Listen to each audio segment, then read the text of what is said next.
Саламатсыздарбы, урматтуу Эркин Тоо мамлекеттик расмий гезитинин YouTube каналынын көрөрмандары. Сиздердин назарыңыздарда маектер көрсөтүүсү. Бүгүнкү конокторубуз Кыргыз Республикасынын эл артиси Алымкул Исаков, Алымбек Датка коомдук кайрымдуулук фондунун жетекчиси Абдылдабек Эгембердиев, Алай ынтымагы коомдук бирикмесинин төрагасы Бешболуш Матисаков. Кош келипсиздер студияга. Мореки сиздер гастролго алып келип, бүтүндөй Кыргызстанды кыдырып жүрүп азыр көрсөтүп аткан ушул Алай жолборсо спектаклин Бишкекке кайрадан алып келиптирсиздер. Ушул спектакльди биздин билишибизге караганда Кыргыз Республикасынын эл жазуучусу Жаныш Кулманбетовдун калемине таандык болуш керек эле. Бүгүнкү учурда негизги максат эмне болуп атат? Менин байкоома караганда Алымбек Датканын 225 жылдык мааракесин утурлай жасап аткан чыгармачылык ишиңиздер болуш керек. Алгач сөздү кимиңиздер баштайсыздар? Урматтуу кыргыз элим, биз бул иш-чараны баштап чыкканыбызга 2-3 күндүн жүзү болуп калды. Албетте кеч болсо да оба аркылуу куттуктап коюшубуз керек. 7-8 ноябрь күндөрү бабаларды эскерүү, тарыхый баатырларыбызды эскерүү күнү эмес беле? Мына ушул күндөргө биздин максатыбыз боюнча болуп аткан иш-чарада туш келип калган жакшы болду. Анткени Алымбек Датка жөнүндөгү спектакль бир коюлгандан кийин ал токтоп калбаш керек. Бул нерсе биздин театрыбыздын планыбызда бар болчу. Ошол күндөрү биз Алымбек Датканы ойноп, өзүбүздүн жергиликтүү көрүүчүлөрдү чакырабыз деген. Ага чейин мына биздин колдоочуларыбыз Алай ынтымагы коомдук бирикмесинин төрагасы Бешболуш мырза, ошондой эле Асанбей уулу Алымбек Датка коомдук кайрымдуулук фондунун жетекчиси Абдылдабек мырза колдоп, бул кишилер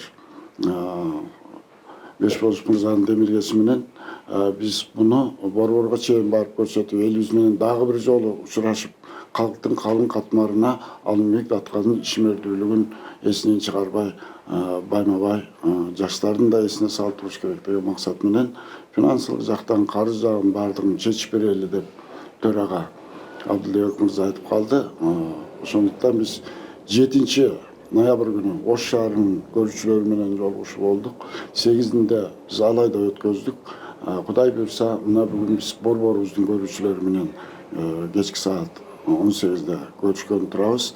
Негизги максат дагы бир жолу ушул тарыхтагы биздин ата бабаларыбыздын Алымбек Датканын эле ишмердүүлүгү менен чектелип калбастан, бир жагы бул иш-чара Кара Кыргыз автономиялык облусунун 100 жылдыгына карата жана ошондой эле Даңазалуу Датка Алымбек Датка атабыздын 225 жылдыгына, ошондой эле бабаларды эскерүү күнүнүн урматына бул иш-чараны алып чыктык да.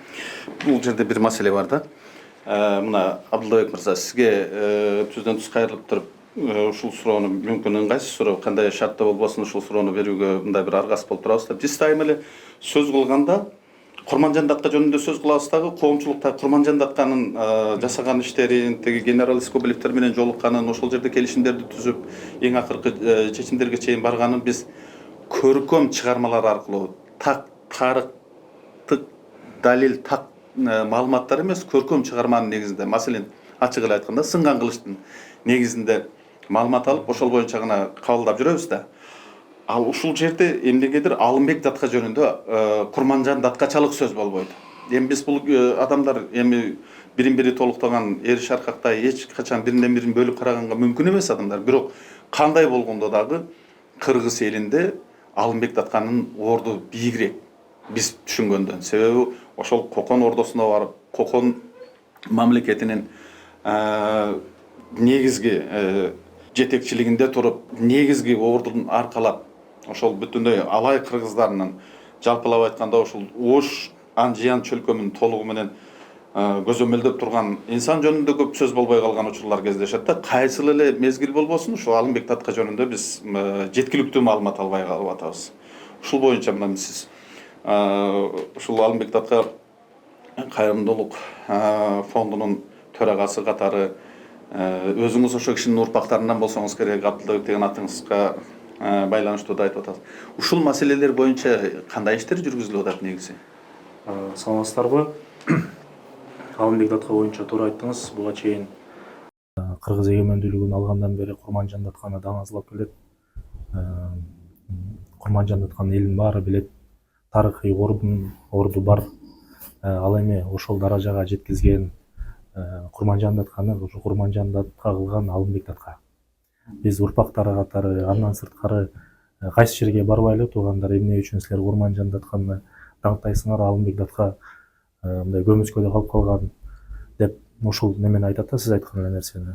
Анан мына ошонун үстүнөн иштейли деп биздин урпактар, аксакалдар, алайдын патриот агаларыбыз, анын ичинде мына алай ынтымагынын жетекчиси Бешболуш акебиз сунуштап, мына ушундай фонд түзөлү деп сунуштап 14 декабрь былтыр 2023 жылы расмий ачылышын Тарых музейде өткөрдүк. Бул фонддун негизделишинин максаты эң биринчи бул илимий изилдөө кылдык да. Бул адам боюнча, бул адам тарыхын изилдейли, толуктайлы. Анткени көп нерселер, көп тарыхый маалыматтар чыгып атат бүгүнкү күндө деле. Мисалы, илимий конференция өткөрүп баштадык.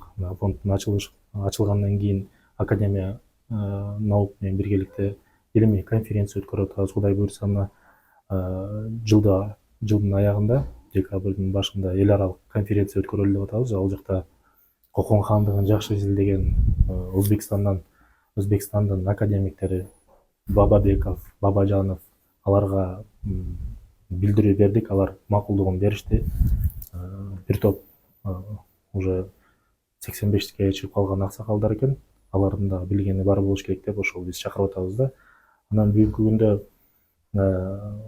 мамлекет каржылап Кыяз Молдокасымов агабыз тарыхчы, ошол жетектеген Канат деген окумуштуубуз азыр Кытайда изилдеп атат кыргыздардын тарыхын.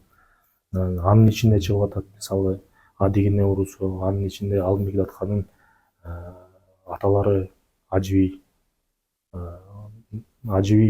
ошол убакта дейт. Бул жактан Кокон хандыгы, Цин империясы басым жасатса дагы, бирок кыргыз мамлекеттүүлүгүн түзүүгө аракеттенип атат деген материалдар азыр мына манжур тилинен которулуп бул жака бүткөндө алып келип беребиз деп айтып атышат. Ушундай бизге бүгүнкү күндө билинбеген материалдар көп экен да. Анан ошол сиз айткандай Алымбек Датканын изилдеп, элге жеткизип, жаштар менен иштеп, анан ошол максатта мына маданият жагында дагы бул агаларыбыз менен азыр сунуштарын колдоп, элге жеткизели, ар тараптуу иш чараларды кылып атабыз. Менде мындай бир ой бар да. Маселен бизде ушул тарыхый инсандарыбызды даңазалоодо кандайдыр бир үстүртөн эле маалыматтар кете берет да. Биз баягы илимий практикалык конференцияларды өткөрөбүз, же болбосо бир аштой беребиз. Кыргыздар баягы баланча боз үй тигиптир дагы, анан момунча жылкы союптур, баягы ала тоодо эт, ала көлдө чык кылып, анан жеп тарап кетиптир, учаны баланча уруудан баланчага тартыптыр деген эле сөз да. Анан бул жеке эле биздин Алымбек Датканын айланасында эмес, жалпы эле бизде ушул Кыргызстарда баягы тарыхый инсандарды эскерүүдө мына ушуну менен эле чектелип калып атат да. Бул негизи менин түшүнүгүмдө тетигереги бала бакчадан башталыш керек да. Биздин тарыхты окутканда мен ушинтип ойлойт элем да. Кадимки эле мультфильмдер тартылса, ошол жанагы экинчи жылкыны союп жеп тарап кеткенден көрө ошол эл ошол жылкысын баарын ошол мультфильмдерге жумшай турган болсо, ошол фонддор ошондой, маселен бир курчак театрлар аркылуу бир курчактарды койсо, жаш балдарга мектеп, бала бакчада мектептин төмөнкү класстарынан баштап жогорку класстарына чейин көрө турган ушундай бир шарттарды түзсөк, адамдардын качандыр бир аң сезимине сиңмейинче биз аны баягы жогору жактан ылдый көздөй сиңире албайбыз да эч качан. Биз ылдыйдан түпкү тамырдан баштап беришибиз керек. Сиздер ушул жакта кандай иш алып барып атасыздар? Мен ушунда сурагым келет эле да.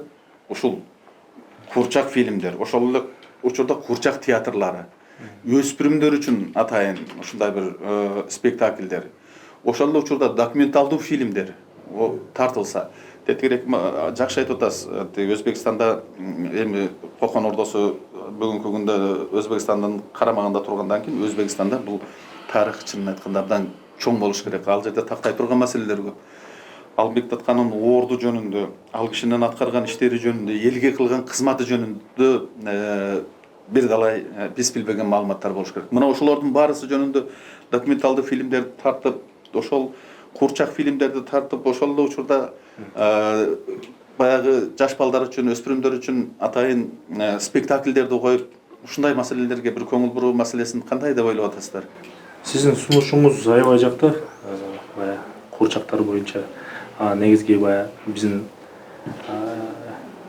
тарыхый материалдарды чогултуп, анан бир кандайдыр бир материалдар толук болгондон кийин ошонун негизинде биз баягы кино тарталы деген ниетибиз бар да. Анан баягы кинону дагы баягы патриоттуулукка чакырган, кыргыз экенине сыймыктанып кете турган, жүрөк түркүрөй турган бир кино болсо деп. Анткени неге Алымбек десек, Алымбек Татка бул өзүнчө бир мамлекетте, Борбор Азиядагы, бул жагы Бухара эмирлиги, бул жакта Кокон хандыгы болсо, Кокон хандыгында экинчи адам болуп, 32 жашынан баштап саясий аренада жүргөн киши катары анын тарыхый орду чоң да. Бизде баягы Кокон хандыгы десе эле баягы жаштар көбүнчө бул өзбектердики деген түшүнүк бар да. Ал биздин тарыхчылар деле айтып келет. Ал туура эмес. Кокон хандыгында ал жакта улуттардын биримдиги болгон. Ал жакта кыргыздар, тажиктер, өзбектер, кыпчактар, кара калпак, ал жакта кандай неме улуттар жашаган эмес. Ошону туура айттыңыз да, биз ошол жогоруда айткандай материалдарды чогултуп, ошонун негизинде кино тартсак, анткени кийин келечекте баягындай неме болуп калбасын, карама каршы пикирлер пайда болуп калбасын. Анткени баягы факты менен, мындайча айтканда бүгүнкү күнү менен ошону менен ошонун негизинде бир кино тартып, андан кийинки баягы жаш балдар го мындай бир аз жөнөкөй эле тартыла берет. Бирок ошол багытта биз эң мындай багытыбыз ошол да. Мисалы үчүн бир окуя бар да. Жанагы камчыбекте дар касып атканда Курманжан Датканын жана өлүмгө тике кара деген ушул боюнча кичинекей бир социалдык роликтер тартылып, канча адамдын жүрөгүнөн орун алды да. Чакан кыска роликтер 3 мүнөттүк, 5 мүнөттүк ушул нерселер менен Алымбек Татканын баягы бир кемеңгердиги, көрөгөчтүгү, айкөлдүгү, адамдарга жасаган бир жакшы тарбиясы, таалими жөнүндө кыска роликтер менен дагы иштесек, маселен, бул дагы абдан чоң таасир болот эле деп ойлойм да. Ушул маселелер боюнча дагы кандай деп ойлойсуздар? Бешборош мырза. Биз азыр эле Улуттук жазуучулар союзунан жолугушуудан келе жатабыз. Алымбек Татка Асанбей уулу кайрымдуулук фонду менен Алай ынтымагы коомдук бирикмеси биргеликте Улуттук жазуучулар союзу менен поэзия, проза, драма багытында жашын чектебей, бүт бардык чыгармачыл чөйрө арасында 6 ай болуп калды сынак жарыялаганбыз. Ал мамлекеттүүлүктүн 100 жылдыгына, Алымбек Татканын 225 жылдыгына деген урматына жасалганы менен тема жалпы болгон. Эч кандай чектөө жок. Бул жанагы коомду тарбиялоо иретинде сынакты буюрса жакында чоң эле деңгээлде өткөрөбүз жанагы. Сөзүңүз каралчы. Мындай болот да башбаш мырза, мен мындай деп айтат элем. Биздин жазуучулар союзу өзлөрү бир конкурс жарыялайт. Ал конкурсту кайсы жерге барып, кайсы жерден түгөнүп атат, аны өзлөрү деле билбейт. Аны кимге берип атат? Ал жерде калыстар тобу кийим ачык элдин назарына тыштап туруп бериш керек да. Ал жерде чыныгы мыкты чыгармалар кетиш керек. Бирөөнүн ырын көчүрүп алган, тетиң Муфтар Шахановдун ырын көчүрүп алган кишиге деле берип, биринчиликти беришип, ошо 100 000 сом акча берип, ошону айтып койгулачы, эмне себептен бердиңер? Бул көчүрүп алып турго деп далилдесе, ошонун жыйынтыгы чыкпай калып кетти.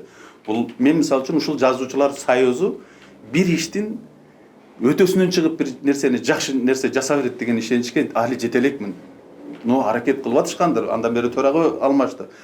Ошону бүгүн кандай өткөрүп атышат? Ал жерде бир чындык болуш керек. биринчиликке ошол калыстар тобунда кимдер отурат? Ал кантип биринчиликке жетти? Эмненин негизинде? Кандай критерийлерде беребиз биз ал нерсени? Мына ушул маселелерди караш керек да. Алымбек Датка мыкты болгон Курманжан Датка кылган деп эле жаза берсе, анан ошого биринчиликти берели деп эле бере берсе, андан эчтеке чыкпайт да. Бир чыныгы жүрөгү менен отуруп иштеш керек да. Мен азыр сурадым. Төрага ким десем, Жашыруун деди. Биз ошондой сүйлөшкөнбүз. Мен Facebook баракчаларына бүт барына кайрылдым. Коомдон жюриге экини берди эле, жанагы талаш маселе жөнүндө жана көчүрүп алмай. Ошол шартты эң биринчи койдук. Коомдон 2 жюринин мүчөсүн берди эле, мен Facebook'a жарыяладым. Кимиң болосуң жана Аппасчада. Аны сиздердин журналисттер да билет. Анан мен атын да айтам. Бурул Калчабаева эжебизге сунуш кылдым. Кадырлуу эже болуп бериңиз десем, рахмат деп акырын тартты. Анан Facebook'тан жанагы ким болом деген, жанагы туура эмес өтүп атат дегендерге сунуш кылдым. Мен катышам деп четинен жылып, азыр 2 адамды мен да атын айта албайм, себеби жыйынтык чыкканга чейин бири-бирин билбесин, бири-биринин атын айтыш жок деп сүйлөштүк эле. Мен азыр чилендер ким экенин билбейм. Ошон үчүн бүгүн мага айткан жок. Мүмкүн болушунча таза өтөт деп ойлойм. Мурункуларды кандай иштеди, айтсам мага туура эмес болуп калат. Жакшы. Маселен, биздеги проблеманын баары, көйгөйдүн баары мына ушул жерге келип такалып атат. Ал ким экенин билбейт эч ким. Кийин биз журналисттер сурадык. Биз канча, мен жеке өзүм да баш болуп суроо койдум. Кимдир бирөө могу жооп берип коюш керек. Биздин жюрилер Жашыруун, анан ал кишилер ал эмне деген нерсе. Аны айтыш керек. Мына жюринин төрагасы ким? Маселен, Алымкул Исаков. Эмненин негизинде бердиңиз? Сизде бирөө барып суроо бериш керек да. Мен барып суроо беришим керек да. Сиз эмненин негизинде буга биринчиликти бердиңиз? Кандай критерийдин негизинде карадыңар? Аны эмнесин жашырат? Аны калыс адам кыргыздарда түгөнүп калган жок да бүгүн. Мына Эсенбай Нурушев дегендер отурат. Ошол эле Алайдан Абдыган Эркебаевтар бар, мисалы үчүн адабиятты мыкты түшүнгөн. Жаштардан аралаштырып койсо болот. Биз силер ошону Алымбек Датканы даңазалайбыз деп атканыңыздардан уламай атам мен. Алымбек Датканы кантип даңазалайбыз биз? Биринчи маселе ошону айтыңыз. Маселе калып кетип атат да. Ошону кантип даңазалайбыз? Даңазалаганыбыз биз биринчи адилет башкаруу деген теманы эң үстүнө коет экен. Эгер биздин акыркы 200 жылдык тарыхыбызда 5 күчтүү инсан мамлекеттүүлүктү түптөгөн боюнча ошонун бири Алымбек Датка, экөө болсо бирөөсү, бирөө болсо жалгыз Алымбек Датка.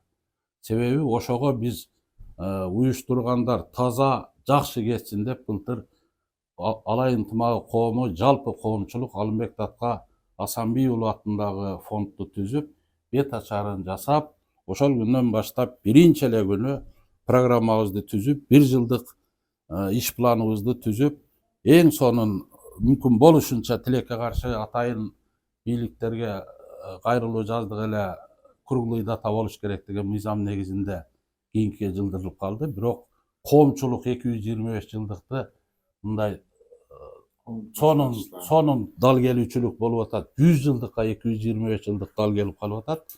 Бул да жөндөн болбосо керек. Биринчи улуттук академиялык Улуттар академиясында илимий конференция өттү. Андан кийин жанагы бүгүн жана айтып кетип атасыз, атайын жогорку окуу жайларына атайын китеп даярдалып, буюрса илимий конференция ушул айдын этегинде эл аралык илимий конференция фонд тарабынан чакырылып, как только алар эмени берет, датаны берет, белгилөө. Ушул айдын аягында кийинки айдын башында чоң эле бир китептин ачылышы, анан илимий конференция өтөт.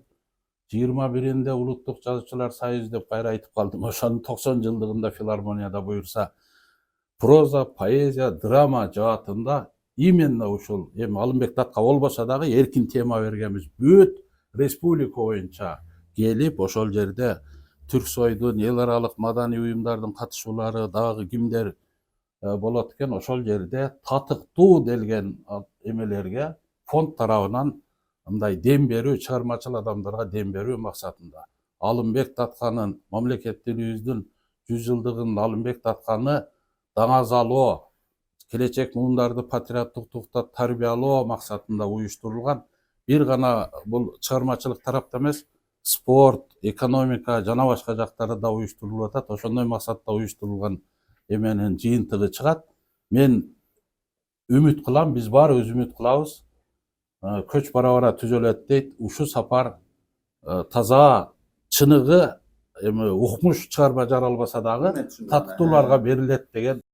Мындай да Бешбаш мырза, сизге мен сиз айтып атасыз, мына китеп даярдалып, окуу куралы катары сунушталып атат жогорку окуу жайларга деп. Ошол окуу куралы кайсыл факультеттер үчүн, тарых факультеттери үчүн маселен ар бир нерсесинде өзүндө сунушталат да. Мисалы үчүн биз журналистика жаатында окуганыбызда биздин өзүбүздүн программалык негизде бул министрлик тарабынан бекитилет. Силер могу китептерди окуйсуңар. Бизге андан башка тиешеси жок китептерди окубайбыз. Тарыхтан кайсыларды окуйбуз? Биз мисалы үчүн жаңы тарых, эски тарых, орто кылымдар тарыхы тегин окуйбуз да. Бүгүнкү күндө ошол кандай болуп сунушталып атат ошол китеп? Бул китеп боюнча эгер ушундай журналисттик этикадабы же маектешүүнүн этикасына туура келеби келбейби билбейм. Биз ошого чыкканга чейин мен авторду айткым келбеди. Бул жогорку окуу жайларынын тарых факультеттеринин студенттери үчүн, мен үчүн айткым келбеди. Биз азыр илимий конференцияда алгачкы кече ошентип каржылап аткан тарап чечти. Алгачкы эмесин чыгарып, коомчулукка сиздерге көрсөтүп, тигилерге белек катары берип көрөлү.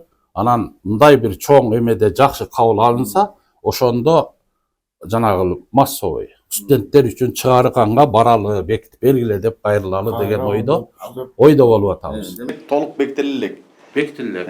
Чыгат китеп буюрса, чыгат. Китеп чыгат, андан кийин оюңуздарды айтасыздар. министрликке сунушталыш керек. Анан министрлик беките турган болсо, андан кийин жогорку окуу жайларга окуу программасына киргизилет. Чоң эле. Бул түшүнүктүү. Автору кечиресиз, жалаң окумуштуулар. Түшүндүм. Биздин окумуштуулардын деңгээли да түшүнүктүү бизде. Аны бул жерде мисалы үчүн сиз айтып атасыз, журналистиканын маектешүү этикасына дал келеби келбейби. Бизде дал келбеген эчтеке жок. Биз качан гана мен дейм. Качан гана күйүп, бышып бир нерсени көтөргөнүбүздө анан маселе чечилет. Эгер биз отуруп алып бири-бирибизди мактап, укмуш иш жасап турсуз, азаматсыз деп коюп алып тарап кете турган болсо кандай маселе чечилбейт бул жерде. Мен ошо авторду айтпай койгон туура келеби дейм. Туура келет. Өзүңүздүн көңүлүңүздө эмне болсо ошону айтып берсеңиз баары туура келет бизде. Маселен, маданият тармагында сиздер кантип көтөрөт элеңиздер? Сиздин өзүңүздүн жеке пикириңиз, мына эл артистисиз. Канча ролдорду ойноп жүрөсүз. Тетиги королдерге чейин ойноп жүрөсүз. Бүгүнкү күндө Алымбек Татканы биз кантип коомчулуктун аң сезимине сиңиребиз? Бүгүнкү күндө эгерде сөз Алымбек Татка жөнүндө болуп аткан болсо, анын тагдыры, анын баатырлыгы, ишмердиги чарт тараптан изилдөө талап кылынат. Көпчүлүк эле, маселен көрүүчү деле, мурдагы даяр материалды окуп жүргөн окурман деле элестетет. Ондай киши, күчтүү киши болгон экен, бир эле нерсени элестетиш мүмкүн да. Ошон үчүн тарыхчылар дагы мурда эл арасында Татка жөнүндө жакшы билгендерден уккандар эле калды болуш керек. Ошолордон болсо дагы Алымбек Татканын бейнесин орустар многогранно дейт го. Ошол көп кырдуулугун изилдеп туруп, анан конкреттүү турда жакшынакай материалдар жасап берсе, аны биз албетте анын экинчи өмүрүн сахнада же болбосо кино акырында беришибиз мүмкүн да. Маселен, мен угуп калдым, Алымбек Татканын дагы бир ушундай данышман жагы болгон экен. Бул киши бийликте болгон да. Анжам вилаятынын азыркыча айтканда резиденциясын Ошко көчүрүп келген. Мунун максаты албетте белгилүү улуу державалар сойлоп келе жатканын байкагандагы Кокондун курамында эмес, өзүбүзчө эл, өзүбүзчө мамлекет катары кол берсек ошолорго кыргыз мамлекеттүүлүгү болсо деп аракет кылып, Россия империясынын экспансиясынан сактануу. Анан бирок ушу бийлик жүргүзгөн убагында Алымбек Татка жөнүндө айтып калышат, мен таң калдым. Бул киши ошол өзүнүн бийлигинде өзүнүн бийлиги үчүн эле эмес, ошол коомдун жашоосунда мыкты кызмат кыла тургандарда улутту бөлгөн эмес экен да. Вот эл достугун, улуттар аралык биримдикти дагы өтө катуу көңүл алып барган деген. Эми биз мына азыр айткандан эле билип калдык да. Буга чейинки спектакльдерден же болбосо жазылмаларда балким бул нерселер азырынча жок болушу мүмкүн. Көп кырдуу дегеним ошол саясий баатырлык жагында анын элге калтырып кеткен агартуучулук иштерин ал эми баатыры катары аны айтып келатышат. Андан башка дагы бүгүнкү адамзаттын жашоо сапарына керектүү адам болуп калыш үчүн сапаттардын бардыгын изилдеп жазып берилсе, биз эми жазуучу эмеспиз да.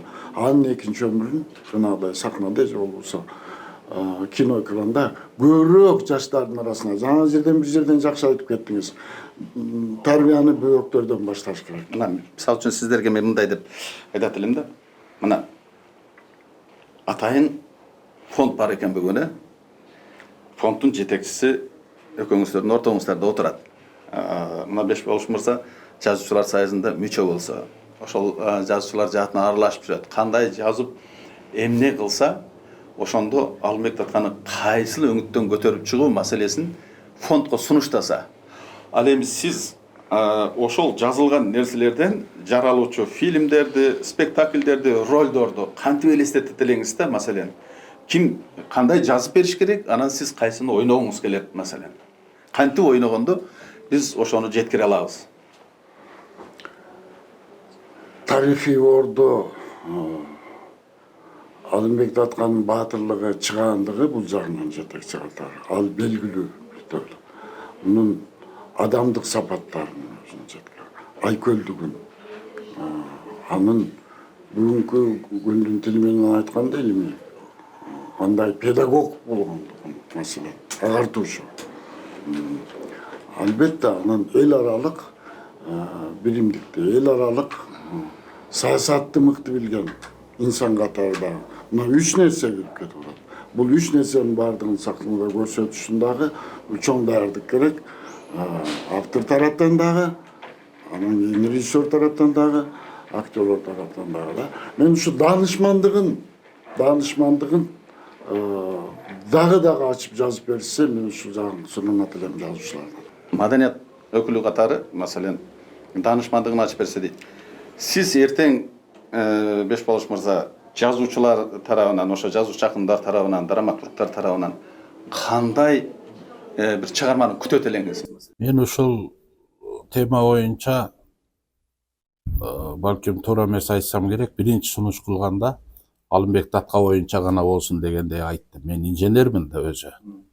Адабиятчы эмесмин. Анан жок, жаш курагы боюнча да чектөөлөр болбосун, жалпы эле темалар кетсин деди. Анан бул жерде канчалык деңгээлде туп-туура ушу Алымбек Татка жөнүндө чыгармалар чыкты. Себеби биз бүт бардык жанрды, бүт бардык теманы алып алдык да, жалпы чектөө болбосун деп. Канчалык деңгээлде түштү азырга чейин билбейбиз. Жюрилер иштеп атат. 5-күнү. Сиздин кыялыңыз, мен сиздин кыялыңызды окугум келет да, кандай чыгарманы күтөт элеңиз? Бүгүн мейли алар жаза берсин. Жюрилер карай берсин. Сиздин кыялыңызда кандай чыгарма? Патриоттук дуктагы чыныгы кыргыздын мамлекетин түптөйм деп жан дили менен, жүрөк оту менен тарыхта ушу өзү гана эмес, бүт тарыхка, келечек муунга үлгү болгон Алымбек атабыздын андан ашып түшкөн атым менин Бешболуш деген атым 5 улуу 5 жеринде болуш болгон деп туруп, менин атымы Бешболуш койгон жалгыз ат. Ошол намыс үчүн эң акыры Орто Азияда эң акыры 1876 жылы эмеге кирген, Россиянын составына. Ошого чейин алайды билесиздер. Даже жанагы Лемес Кабелев айткандай, 2 жыл мен алайга котордум. За это время Осман империясын алат элем депчи. Ошондой уулдар, жанагындай аялдын бийиктигин кесип салган үчүн Акбалбан атып салып атпайбы жана жебе менен. Ошондой мен буларга ата-бабам каны кошулбайт, диним, дилим кошулбайт деп Абдулдебек окшоп жүрөгүмө ташта деп кетип калган улуу уулдардын, улуу атабыздын духун, патриоттук духта ар бир кыргыз сыймыктана турган, келечегибиз ушундай болобуз дей турган теманы алып чыкса деп үмүт кылам. Убагында Союздун советтик идеологиянын, пропаганда агитациянын алкагында бир аялдын бир деңгээлин чыгаруу деген албетте биз сыймыктанабыз, биз эле эмес, бүт Борбордук Азия сыймыктанат Алымбек эме Курманжан Датка энебиз боюнча. Бирок Курманжан Датка энебизде ошол деңгээлге жеткирген Алымбек Датка атабыздын ишинин уландысы жанагы 5 арстанынын, 5 жолборсунун балдарынын эрдиги. Ошол энебиздин статусуна мындай кармап турган негизи тарыхта Алымбек Датка эң алдында туруш керек и турат. Биз ошону даңазалайбыз. Чогуу даңазалайбыз. Жанагыраки жалпылап айтканда бизде Алымбек Датка жөнүндө сөз кылсаң, ошол бир ар бирине түшүндүрүп отуруш керек да. Ал киши мындай болгон, ал киши мындай болгон. Даже чынын айтканда бүгүн өзүбүз отуруп алып дагы бири-бирибизге дагы түшүндүрөбүз да. Ал кишини баарыбыз билишибиз керек эле. Буга чейин эле баардык маалымат болуш керек эле. Ошол учурда мына демиөрчү катары сиз ошол калемгерлерден, ошол эле маданият кызматкерлеринен сиз өзүңүз кыялыңызда кандай нерсени кыялданып жүрөсүз? Алымбек Датканы кантип даңазаласак болот деген өзүңүздүн бир мындай ой чабатыңыз, кыялыңызда мындай кылсак жакшы болот эле деген бир ойлоруңуз бар да. Маселен, чындыгын айтыш керек. Бүгүн демиөрчүлүк кылыштын өзүндө өзгөчө могуреки жалпысынан караганда маданият тармагына кирип калабыз. Ошол жазуучулар деле, тиги искусство тармагы деле баарысы жалпысынан маданият тармагына кирип калабыз. Ушул жерде маданият кызматкерлери эмне жасаш керек бүгүнкү күндө? Ошол калемгерлер, ошол биздин искусство чеберлери эмне жасасак биз Алымбек Датканы элге жеткиликтүү бир образын ачып бере алабыз? Алымбек Датканы Сиз эмне кылып демиөрчүлүк кылгыңыз келет? Кайсы багытка өзгөчөрөөк демиөрчүлүк кылгыңыз келет да, маселен? азыр эң биринчиси бизде тарыхый маалыматтарды чогултуп алалы. Чогултуп жетиштүү дегенге жеткенден кийин ошол эле биздин баягы мына маданият тармагында жүргөн адамдар дейбиз. Ошол материалдарды берип, ошонун негизинде бир дастан жазылса, ошонун бир кино, сиз айткандай азыр жаштар кино, баягы кыска короткометражный бир мындай патриоттуулукка чакырган бир мындай кандай десем бир үгүт десемби, кандай десем баягы илгери Союз убагында эки жаш баланын ынтымак жөнүндө баягы эмеси бар го, элдин баары билет. Бир ошондой бир кыска немелерди тартып, анан кийин мына агаларыбыз коюп атат азыр алай жолборсу деп. Ушинтип эле элге сиңириш керек да. Анан баягы сиз туура айттыңыз. Алымбек Датка билишибиз керек. 30 жыл өттү, мындай чоң поколение билет, жаштар көбү билбей калды. Баягы окуу немелерине киргизиш керек, китептерге. Биздин Алымбек деле Датканы эмес, бардыгын. Ар кимдин өзүнүн тарыхый орду бар. Ошол эле Алымбек Датка, Курманжан Датка, Байтик Батыр, Шабдан Батыр уулу бардыгын китептердин бардыгына киргизсе, тарыхый инсандардын баарысынын өзүнүн ордун туруш керек. Ар ким өзүнүн ордуна. Мен дагы бир кошумча кеңеш айтат элем да, мүмкүн болсо азыр. Жана айтып атпайсызбы, кичинекей балдардан баштап тарбиялашыбыз керек. Кыска материалдарды даярдап бербесең, азыр узунураак нерсени окубайт. Ал тургай Facebookка чыккан нерсени да узун нерсени окубайт. Ошондуктан эгерде турмуштун чындыгынан алыстабай туруп материал жазылып, Алымбек Датка жөнүндө айталы, сериалдарды жаратыш керек. Бизде бир аз убакыт тарыраак болот. Маселен, мен мынтип айтат элем да. Эмнени айтайын деп келип, ошону айта албай калдыңыздар. Кайыкка кирип кеттик. Эмнени айтайын деп келип, айта албай калган. Эмне оюңуздар калды? Негизинен бир аз мындай кызуу талкуу болуп, курчураак мүнөзгө өтүп кеткен дагы мага жакты. Себеби чын эле Biz Alınбек жөнүндө сөз болгондо бир кылка эле нерсе эмес экен да. Бир кылка эле нерсе эмес экен. Ошондуктан маселен нарк насилди биз ушуну бойдон эле бир эки жолку ата бабаларды эскерүү күндөрү гана айтпай, жылы бою, күндө 24 saat бою кийинки муундарга эскертип отурсак, биз специалисттер, адистер анда балким бир башка жолго түшөт. Кайда менин жеке түшүнүгүмдө абир деген сөз бар да. Ошол абир деген сөзгө бүтүндөй бир адамзаттын турмушундагы бардык нерсеси ошол абир деген нерсеге кирет. Алымбек Таткада мына ошол абирдүүлүк болгон. Мен өзүм жеке түшүнүгүмдө да. Анан ошол учурда Алымбек Татканы биз ошол айта турган сөзүбүздү айта албай, жеткире турган ийине жеткире албай келатабыз да. Бул жерде мындай бир ойлор айтылып атат. Тарыхый маалыматтарды жыйнашыбыз керек. Ал эң туура ошол жыйналган маалыматтардын негизинде биз мыкты Алымбек Таткандын ордун көргөзүп беришибиз керек да. Эч качан кызмат адамды абройго алып келбейт. Абайлы. Кызматтын көркүнө чыгарган ошол кызматта отурган жетектеген адам болот. Ал эч качан кызмат тетигиреки коконго барып, ал ишини хан кылып койгондо дагы кээ адамды ал хан боло албайт. Биз көрдүк да Кокон ордосундагы хандар жөнүндө маалыматыбыз бар. Кандай ханды алып барып отургузуп койдук. Тиги чокойун маңдайына илип берсек дагы ошол хандар хандыкты толук аткарып кете алган жок. Инсан даражаны көтөрөт. Эч качан даража инсанды көтөргөн эмес. Биз мына ушул нерсени унутпашыбыз керек деп ойлойм да мен. Алымбек Татканын даражасын биз толук кыргызга жеткире албай атабыз. Ал кишиде ошол абирдүүлүк болгондо менин жеке өзүм түшүнүгүмдө. Мына ошол абирдүүлүктү буга бүтүндөй ааламда абирдүүлүк адамзатка тиешелүү нерседе. Ушул сиз айткан нерсени бүгүн эгерде барып көрсөңүз, биздин спектаклдын финалында Алымбек өзү айтат. Чындыгында да мен аналитик эмесмин, ошону сахнада көрсөтүп берүүчү. Албетте көрөбүз. Жакшы суроо айттыңыз баягы жыйынтыкта иретинде. Ар бир адамдын душманы болот дейт да, бул философия. Эң биринчи душманы бул адамдын өзүнүн абири дейт. Потому что өз абиринин астында күнү түнү жейт адам өзүнчү. Когда-то было, аны эч ким билбейт, бирок өзү билет.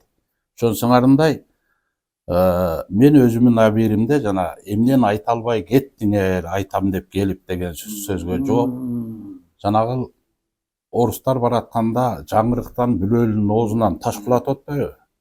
Ошол жеринде жазган Алымбек Татка жөнүндө, Алымбек Татканын балдары жөнүндө жазган ырларым бар да, бир эле куплет айтайын. Күңгүрөнүп, күңүрт булут жамынып, ошол жанагы жер. Күн түнөрүп, күлүп туруп таарынып, күбө болгон улуу тоолор аска жоо, күндө турат күнөөлөдөй жаңырып дейт. Мен ошол жерден күнөөсү жок өтөм. Мен себеби убактылуу болсо дагы, себеби баягы бул жакта кайнагандарды айтып деп сиздердин эмеден колдонуп, жана спутниктен айтып деп сиздерди чакырып, буларга ыраазычылык билдирип, кандайдыр бир деңгээлде өз абиримдин алдында ошолордун ошол күбө болгон тоолордун, суулардын касиеттүү алай жердин астында ошол жерде аткан да жанагы эмени. Камчыбектин жанагы аялдын улуулугун жана Акбалбан атып салып атат го чачын кыркканда. Ошол жерде болгон улуу эл. Ошол жерден мындай жүрөгүм таза өтөм. Биз канча жашасак, алайлыктар баарыбыз ошончо даңкташка аракет кылабыз. Сиздерге рахмат. Мындай да баягы аялды коргош керек дейт. Эгер аялды коргой турган эркек болсо, ал аялды ким коргойт мисалы үчүн? Мына Алымбек Татканын мыктылыгынан, ошол камчыбектердин мыктылыгынан ошол аялдарды коргогон. Ошол аялдар ошон үчүн даңаза болду бүгүн. Ошол Алымбек Татканын мыктылыгынан Курманжандатка чыкты. Ошол эле 3-4 ханды чыгарган Жаркын айым жөнүндө сөз боло элек бүгүнкү күндө. Ошол балдары жолдошу хан болду, балдары хан болду. Жаркын айым жөнүндө ал Курманжандатканын деңгээлинде сөз боло элек. Алымбек Татка мыктылыгынан аялын ошондой даражага көтөрүп койду. Бул нерсени биз моюнга алышыбыз керек. Мен жеке өзүм түшүнүгүм ушундай. Жыйынтыктоочу сөзүңүздөр. Эркин тоо деген бизге сыймык. Ушул учурдан бизге мүмкүнчүлүк берип, ушул Алымбек Датка атабыздын өтө турган спектакли жалпы эле мамлекеттүүлүктүн 100 жылдыгына, АлымбекДатканын 225 жылдыгына карата чакырып, сый көрсөтүп, маалыматтарыбызды окурмандарыңыздарга жеткирип койгонуңуздарга баарыңыздарга ыраазычылык билдиребиз. Анан жалпы коомчулуктун, өзүбүздүн Алай ынтымагы коомунун, фонддун ушу Алымбек Датка деп иш чара өткөрүп жүргөндөрдүн атынан мүмкүн болушунча жакшы иштерди келечек муун үчүн өткөндү даңктап, азыркыны барктап, келечек муун үчүн жакшы иштерди кылабыз деп, колубуздан келишинче кубалабыз деп убада беребиз. Рахмат сиздерге. Урматтуу көрөрмандар, ушуну менен маектör көрсөтүүсү соңуна чыкты. Кайрадан эфир аркылуу көрүшкөнчө саламатта калыңыздар.